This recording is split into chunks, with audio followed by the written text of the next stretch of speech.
안녕하세요. 미국에서 박사과정을 하고 있는 한유섭이라고 합니다. 오늘은 모바일넷에서 사용이 되는 여러 가지 신호 처리 기법들에 대해서 살펴볼 텐데요. 첫 번째는 모바일넷 1에서 이야기를 하고 있는 depthwise separable convolution에 사용이 된 separability에 대해서 알아보도록 하겠고, 두 번째로는 모바일넷 버전 2에서 inverted residual block에 사용이 된 high dimensional embedding을 신호 처리적인 관점에서 살펴보도록 하겠습니다.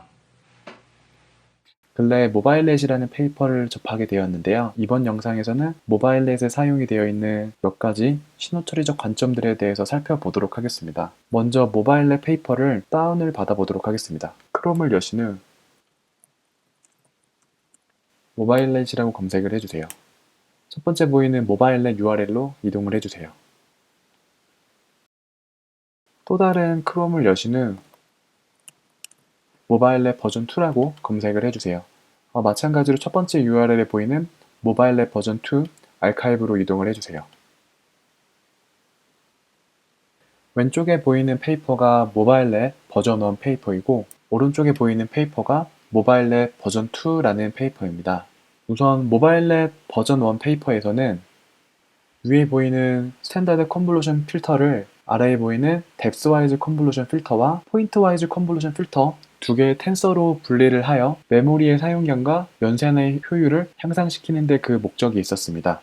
이와 같이 임의의 매트릭스를 아래와 같이 서로 orthogonal한 디렉션을 가지는 매트릭스로 분해를 하는 특성을 separability라고 얘기를 합니다. 따라서 해당 페이퍼에서도 이와 같이 분리가 되어 있는 컨볼루션 루틴을 depthwise separable convolution이라고 부르고 있는데요. 이와 같은 separability를 신호처리적 관점에서 살펴보도록 하겠습니다.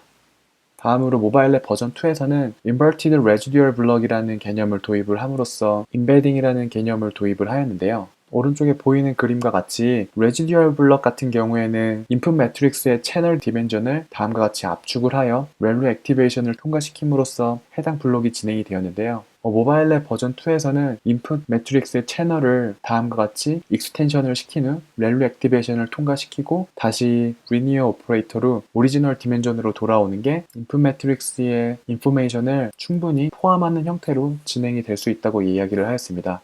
이를 뒷받침하기 위해 피겨 1에서 보는 그림과 같이 인풋 매트릭스를 2디멘저널부터 30디멘저널까지 익스텐션을 시킨 후 렐루 액티베이션을 통과한 후 오리지널 도메인으로 돌아왔을 때의 결과들을 보여주고 있는데요. 보시는 바와 같이 하이 디멘셔널 임베딩의 디멘전 수가 적은 경우에는 렐루 액티베이션을 통과시키는 오리지널 도메인으로 돌아왔을 때 보시는 바와 같이 인풋의 형태를 유지하지 못하고 디스토트가 되는 것을 알 수 있는 반면에 디멘전을 15 또는 30으로 익스텐션을 시킨 후 렐루 액티베이션을 통과하고 다시 오리지널 도메인으로 돌아왔을 때의 결과를 보게 되면은 보시는 바와 같이 그 형태의 왜곡은 있지만 내포하고 있는 정보는 충분히 유지가 되고 있는 것을 볼 수 있습니다.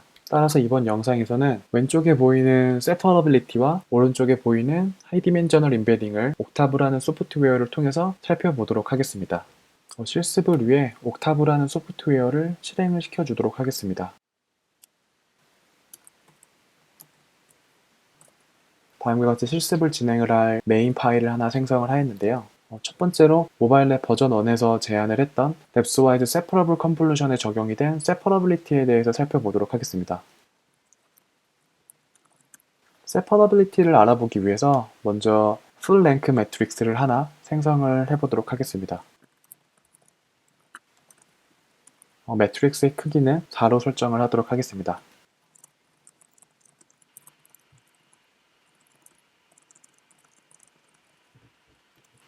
다음과 같이 4에서 1이라는 값을 다이오고널 텀에 갖는 매트릭스를 하나 생성을 하였는데요. 해당 매트릭스를 한번 플롯을 해보도록 하겠습니다.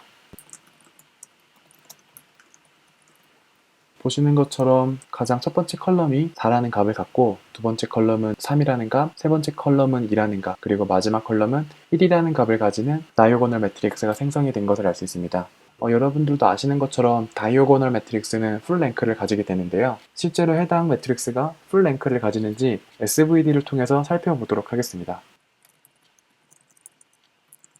SVD라는 오퍼레이터를 통해서 다이오고널 매트릭스를 다음과 같이 USV라는 매트릭스 폼으로 디컴포지션을 시켜보았는데요. 각각의 매트릭스가 어떤 정보를 담고 있는지 플롯을 통해서 살펴보도록 하겠습니다.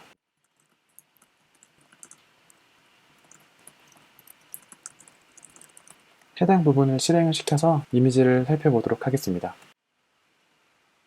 보시는 것처럼 가장 왼쪽에 있는 이미지가 그라운드 트루스 이미지이고요. 두 번째 컬럼이 싱귤러 밸류를 보여주고 있습니다. 보시는 것처럼 4개의 싱귤러 밸류가 모두 0이 아닌 값을 가지고 있기 때문에 해당 그라운드 트루스 매트릭스는 풀 랭크를 가지는 것을 알 수 있습니다. 가장 큰 값부터 작은 순으로 오더링이 되어 있는 것을 알 수 있습니다. 그리고 매트릭스의 베이시스는 U 매트릭스의 각각의 컬럼과 동일한 것을 알 수 있습니다.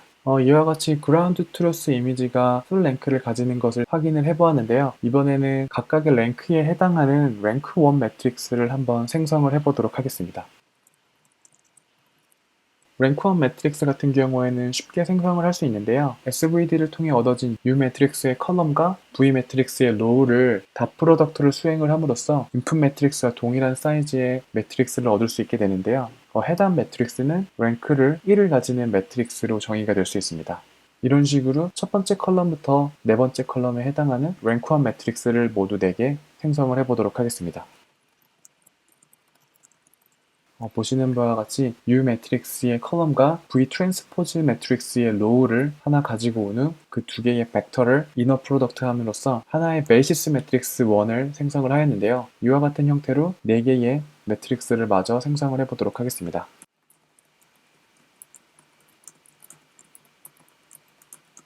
이렇게 해서 총 4개의 베이시스 매트릭스를 생성을 해보았는데요. 해당 4개의 베이시스 매트릭스는 싱귤러 밸류의 값을 곱한 후 서메이션을 함으로써 오리지널 매트릭스로 복원이 수행이 될 수 있습니다. 하단에 각각의 베이시스 매트릭스에 해당이 되는 코에피션트들을 기입을 해보도록 하겠습니다. 이때 코에피션트는 각각의 싱귤러 밸류의 값이라고 생각을 하시면 됩니다.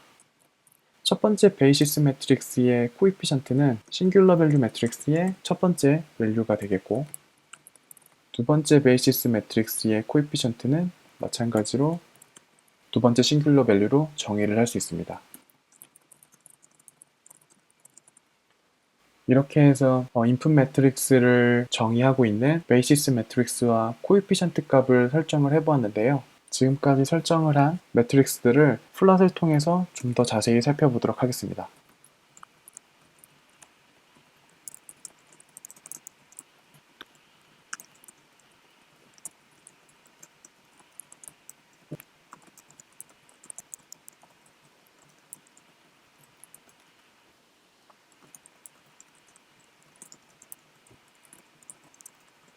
이렇게 해서 디스플레이하는 루틴을 모두 작성을 해보았는데요. 한번 실행을 통해서 살펴보도록 하겠습니다.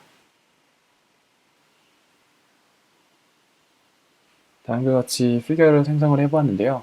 첫 번째 로우는 앞서 말씀드렸던 것처럼 그라운드 트루스 이미지의 SV된 결과들을 보여주고 있고요.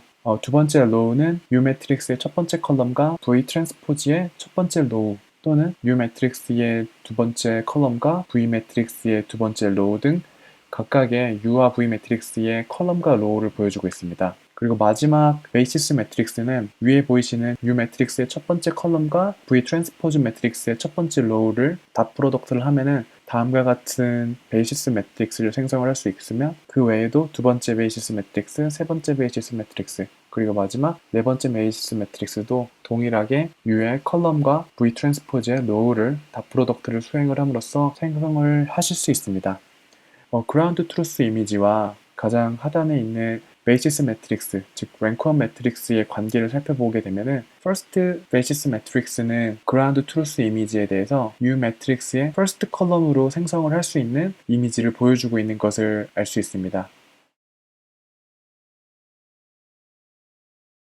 반면에 세컨드 베이시스 매트릭스는 U 매트릭스의 두 번째 컬럼으로 생성을 할 수 있는 그라운드 트루스의 모든 이미지를 보여주고 있으며, 세 번째와 네 번째 베이시스 매트릭스도 마찬가지로 U 매트릭스의 세 번째 컬럼과 네 번째 컬럼이 포함이 되어 있는 그라운드 트루스 이미지를 보여주고 있는 것을 알 수 있습니다.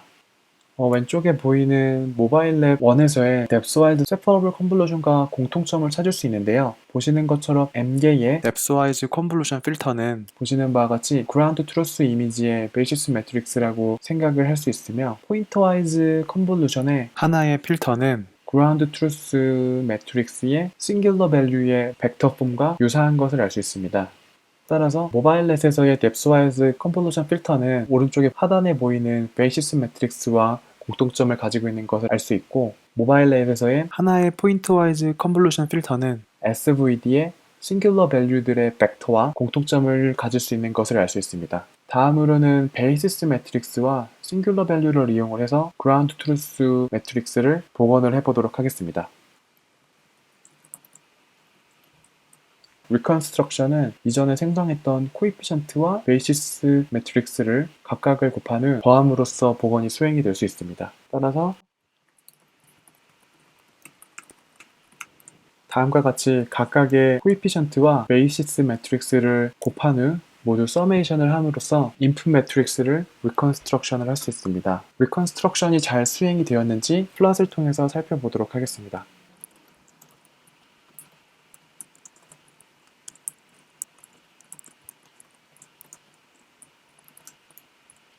인풋 매트릭스와 리컨 매트릭스, 그리고 인풋 매트릭스와 리컨 매트릭스의 디퍼런스를 출력을 하는 구문을 작성을 해보았는데요. 한번 실행을 시켜서 그 결과를 살펴보도록 하겠습니다. 가장 왼쪽에 보이는 그림이 그라운드 트루스 매트릭스고, 가운데 보이는 이미지가 리컨스트럭트 된 이미지입니다. 그리고 마지막 이미지가 그라운드 트루스 매트릭스와 리컨스트럭티드 된 매트릭스의 디퍼런스를 보여주고 있는데요. 보시는 것처럼 리컨스트럭션이 잘 수행이 된 것을 알 수 있으며 그 디퍼런스가 0을 보여주고 있는 것을 알 수 있습니다. 모바일넷에서도 뎁스와이즈 컨볼루션이 수행이 된 후 포인트와이즈 컨볼루션이 수행이 되면서 하나의 채널로 서메이션을 하는 것을 알 수 있는데요. 이는 보시는 바와 같이 랭크1 베이시스 매트릭스와 그에 해당하는 코이피션트들이 각각 곱해진 후 서메이션이 수행이 되는 동작 방식과 유사한 것을 알 수 있습니다. 이렇게 해서 신호 처리에서 사용이 되고 있는 세퍼러빌리티에 대해서 간단히 살펴보았는데요. 더불어서 세퍼러빌리티 컨셉을 근래에 많이 사용이 되고 있는 모바일넷에서의 뎁스와이드 세퍼러블 컨볼루션과 비교를 해보았습니다. 이와 같은 세퍼러빌리티는 컨볼루션 오퍼레이터와 퓨리에 트랜스폼에도 세퍼러빌리티가 적용이 될 수 있는데요. 해당 세퍼러빌리티 프로퍼티를 먼저 컨볼루션 오퍼레이터에서 살펴보도록 하겠습니다. 이를 위해 가우시안 커널을 하나 생성을 해보도록 하겠습니다.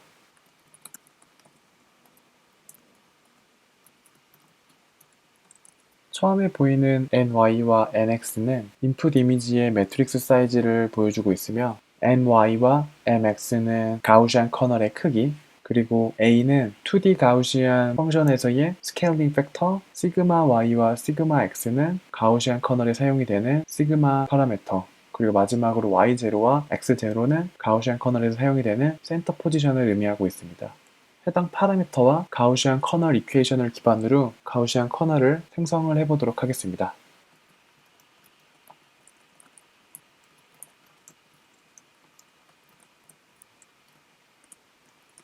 이렇게 해서 2D 가우시안 커널을 생성을 해보았는데요. 해당 2D 가우시안 펑션은 X 디렉션으로의 1D 가우시안 커널과 Y 디렉션으로의 1D 가우시안 커널로 세퍼러블하게 동작을 할 수 있습니다.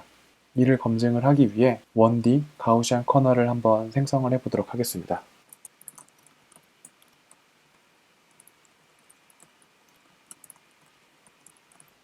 이렇게 해서 1D 가우시안 커널을 생성을 한 후 두 개의 커널을 닷 프로덕트를 수행을 함으로써 랭크 1 매트릭스 형태의 2D 가우시안 커널을 생성을 해보았는데요. 다이렉트하게 2D 가우시안을 생성한 방법과 세퍼러빌리티에 의거한 1D 가우시안 커널을 이용해서 생성한 2D 가우시안 커널이 서로 동일한지 한번 살펴보도록 하겠습니다.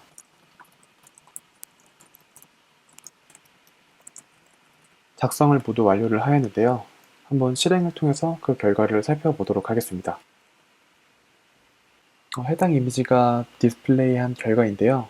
보시는 것처럼 첫 번째 이미지는 2D 가우시안 펑션 이퀘이션을 이용을 해 다이렉트하게 2D 가우시안 커널을 생성한 결과이며, 하단의 이미지는 Y 디렉션으로의 가우시안 커널과 X 디렉션으로의 가우시안 커널을 따로따로 정의를 한 후 이 두 개의 커널을 닷 프로덕트를 통해서 다음과 같이 1D 세퍼러블 가우시안 커널을 생성한 결과입니다. 2D 가우시안 커널과 1D 세퍼러블 가우시안 커널의 차이값을 구했을 때 보시는 바와 같이 10의 마이너스 10승 정도의 굉장히 작은 값을 나타내는 것을 알 수 있으며, 이는 2D 가우시안 커널과 1D 세퍼러블 가우시안 커널이 동일한 결과를 보여주고 있다는 것을 알 수 있습니다.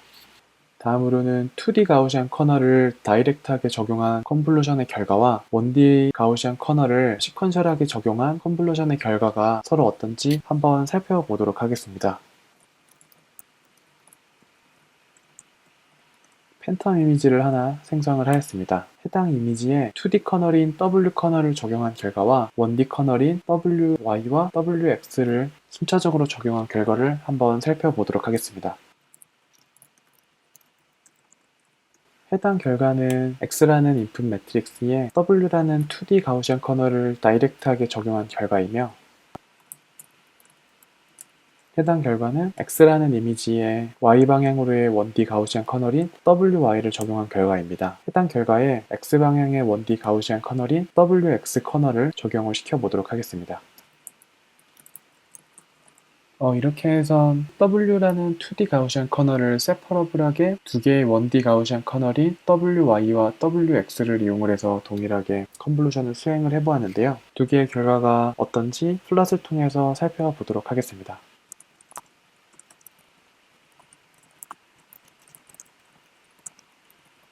이렇게 해서 출력하는 구문을 모두 작성을 해보았는데요. 실행을 통해서 2D 가우시안 커널과 1D 세퍼러블 컨볼루션의 결과를 살펴보도록 하겠습니다.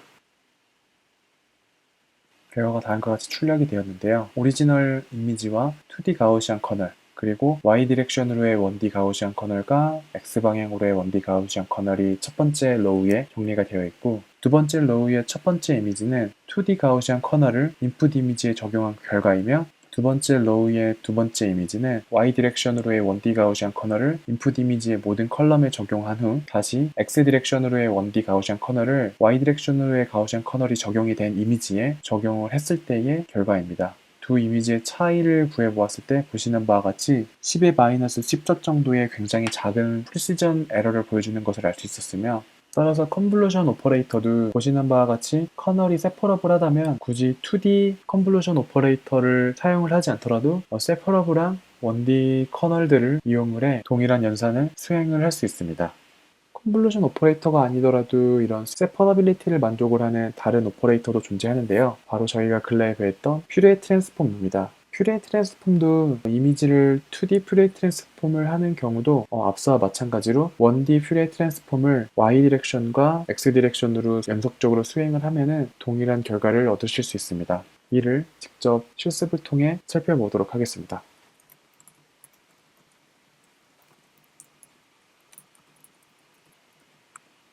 다음과 같이 2D 퓨리에 트랜스폼과 2D 인버스 퓨리에 트랜스폼을 통해서 X를 퓨리에 도메인으로 보낸 후 다시 이미지 도메인으로 인버스를 수행을 해보았는데요. 동일한 연산을 1D 퓨리에 트랜스폼을 이용을 해서 수행을 해보도록 하겠습니다. 처음으로는 Y 디렉션으로의 1D 퓨리에 트랜스폼을 수행을 시켜주도록 하겠습니다.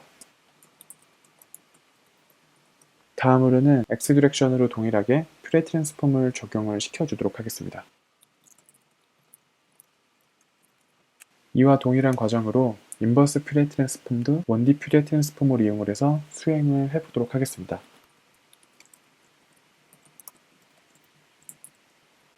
이렇게 해서 1D 퓨리에 트랜스폼을 이용을 해서 2D 퓨리에 트랜스폼과 동일한 동작을 하는 소식을 작성을 해보았는데요. 플롯을 통해서 해당 결과를 한번 살펴보도록 하겠습니다.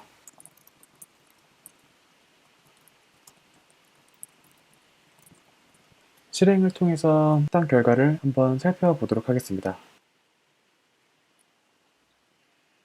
이렇게 해서 결과를 출력을 해보았는데요. 가장 왼쪽에 보이는 이미지가 인풋 이미지이고, 첫 번째 로우의 두 번째 이미지는 2D 퓨리에 트랜스폼을 통해서 다이렉트하게 구한 프리퀀시 도메인입니다. 세 번째 이미지는 1D 퓨리에 트랜스폼을 X방향과 Y방향을 순차적으로 적용을 해서 얻어진 프리퀀시 도메인 맵입니다. 2D 퓨리에 트랜스폼과 1D 세퍼러블 퓨리에 트랜스폼을 통해 구한 맵의 차이를 보았을 때 보시는 바와 같이 10의 마이너스 13 정도의 굉장히 작은 에러를 보여주는 것을 알 수 있었으며, 동일하게 2D 인버스 퓨리에 트랜스폼과 1D 세퍼러블 인버스 퓨리에 트랜스폼을 수행한 결과의 차이값을 보아도 보시는 바와 같이 10의 마이너스 15승 정도로 굉장히 작은 에러를 보여주고 있는 것을 알 수 있었습니다.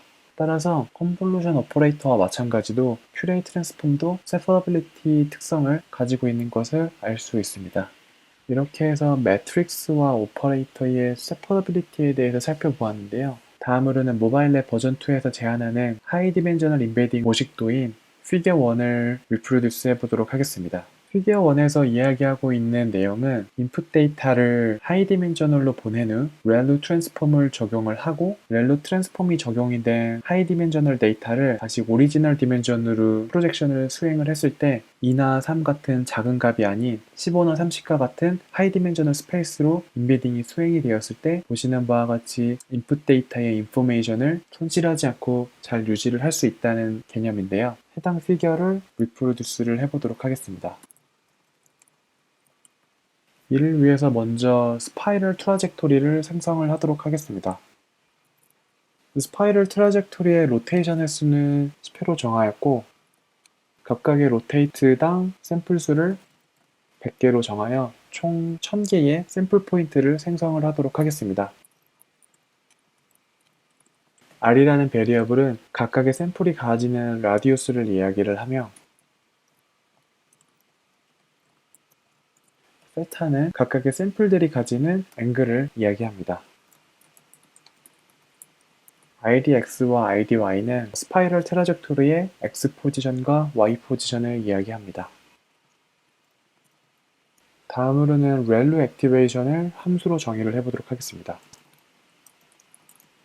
다음으로는 해당 인풋 데이터를 하이 디멘셔널 스페이스로 트랜스폼 시킬 매트릭스를 하나 랜덤하게 생성을 하도록 하겠습니다. 처음으로는 피겨 1에서 보이시는 3차원 스페이스로 트랜스폼을 시키는 트랜스폼 매트릭스를 랜덤하게 생성을 하도록 하겠습니다. 그리고 T 매트릭스의 인버스 매트릭스도 생성을 하도록 하겠습니다. T 매트릭스가 보시는 바와 같이 스퀘어 매트릭스가 아니기 때문에 pin부라는 함수를 통해서 인버전을 수행을 하도록 하겠습니다. 이렇게 생성이 된 트랜스폼 매트릭스와 인버스 트랜스폼 매트릭스를 이용을 해서 모바일랩 버전 2에 나와 있는 이미지를 리프로듀스를 해보도록 하겠습니다. 처음으로 T라는 매트릭스를 이용을 해서 인풋 데이터셋을 3차원 스페이스로 트랜스폼을 시키도록 하겠습니다. 다음으로는 트랜스폼된 스페이스에서 렐루 액티베이션을 적용을 하도록 하겠습니다. 이렇게 트랜스폼 도메인에서 렐루 액티베이션이 적용이 된 데이터를 다시 오리지널 도메인으로 프로젝션을 시키도록 하겠습니다. 이렇게 해서 오리지널 도메인으로 프로젝션이 된 데이터를 획득을 하였는데요. 해당 데이터와 오리지널 데이터를 플롯을 통해서 같이 살펴보도록 하겠습니다.